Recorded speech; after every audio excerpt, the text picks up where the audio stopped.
নমস্কার বন্ধুরা, আমি তনুশ্রী। আজ একটা দারুণ নিরামিষ রেসিপি বানালাম, ছানার কোপ্তাকারি। তো চলো তাহলে শেয়ার করে ফেলি আমি কি করে ছানার কোপ্তাকারি বানালাম। প্রথমে 1 লিটার দুধ জাল দিয়ে নিতে হবে। দুধটা যখন ফুটতে শুরু করবে তখন কিছুটা জলের মধ্যে 1 চামচ ভিনিগার দিয়ে মিশিয়ে নিয়ে ওই দুধের মধ্যে দিয়ে মিশিয়ে নিয়ে আস্তে আস্তে নাড়তে হবে। নাড়তে নাড়তে দেখবে ছানা কেটে যাবে, তখন সেই ছানাটা ছেঁকে নিয়ে রেখে দেবে।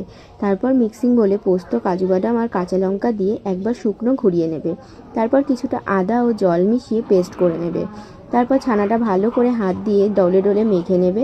তারপর ছানার মধ্যে কাজু বাদাম ও কিশমিশ কুচি দিয়ে ভালো করে মেখে নিয়ে 1 চামচ ময়দা ও গরম মশলা গুঁড়ো, গোলমরিচ গুঁড়ো, জিরে গুঁড়ো, ধনে গুঁড়ো, লবণ দিয়ে ভালো করে মেখে নিয়ে কোপ্তার শেপ দিয়ে নেবে। তারপর কড়াইতে ঘি গরম করে একে একে কোপ্তাগুলো উল্টে পাল্টে ভেজে নেবে।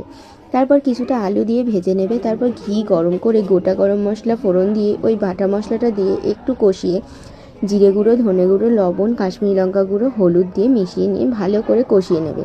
তারপর তেল ছেড়ে দিলে 1 চামচ ফ্যাটানো টক দই দিয়ে ভালো করে কষিয়ে নিয়ে আলুগুলো দিয়ে কষিয়ে নেবে।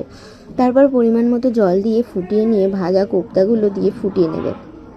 নামানোর আগে চেরা কাঁচা লঙ্কা, ঘি, গরম মশলা গুঁড়ো, চিনি ও কাজু কাস্তুরি মেথি দিয়ে নামিয়ে নিলে রেডি হয়ে যাবে এই ছানার কোপ্তাকারি। একবার এইভাবে ট্রাই করে দেখো, ভালো লাগবে।